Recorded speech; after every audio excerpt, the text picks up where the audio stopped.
Alright, I thought I'd give you an update. Make sure you know I'm still working on it. I've had a few problems, got them solved, a few design issues, some leaking gas and water. So I got that all in control. So I figured I'd show you what I got. What you see in front of you right now, aside from a photobioreactor, is the gauge is a temperature gauge, which has an extension which controls hot and cold, so you can hook a heating system or a cooling system up to it. But considering it's summer, I'm not running a heating system, just a cooling system. And that monitors temperature through this well right here that runs down into the tank in between that coil.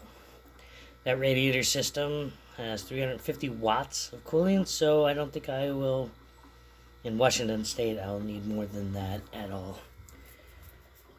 So, and that coil is cooled through these hoses that come down to this pump, this little thing right here, and that runs to this radiator right here, which is a CPU cooler for a computer, a PC. And I've got it with a push-pull configuration.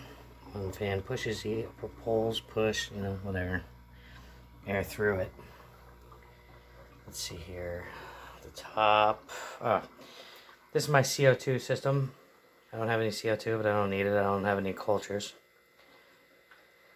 And I think I need to put a check valve still in it. Maybe a filter.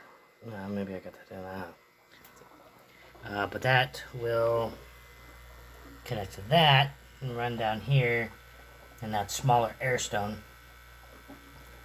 And the CO2 will mix with the other air stone and come up the system. I'm using the air stone for the oscillation.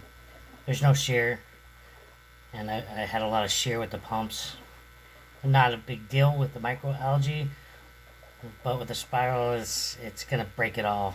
It's gonna tear it up. So, anyways, that is the pump I'm using for the air, which the intake comes up, and it is fed from the top. I'll have more water in there when I get my culture in there. Right now I'm just testing.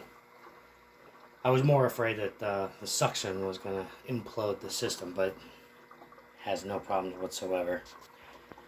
But yeah, anyways, I'll take the CO2 and the oxygen off the top, take it back down through the system, so we can reintroduce it back into it in case the bubbles for oscillation. Strip it, because that's what I'm worried about, stripping the carbonic acid or the CO2 out of the water. In case my off-gassing gets too much, I've got a relief valve. So once I start producing heavy oxygen or oxygenating, I can control the valve and set a pressure. Let's see here. Oh yeah. That is my doping system. I'm gonna put that into the system, have it do all the manual work. I just have to figure out the math of the whole thing, and this thing will do the work. Aside from that, I think that's pretty much it. Yeah, it's a mess. It's coming along. Once I do the math, my conversion factors to get the nutrient levels for that amount of water, or the amount of water I'm going to use, then yeah, I'm going to go Carolina probably this week and order the culture. And probably this time next week, I'll have the culture. I'll be working on getting it to a size enough to put in here with the nutrient level I need to start mass culturing. So, anyways, oh yeah, and the lights are LED. I always forget about the lights. Anyways.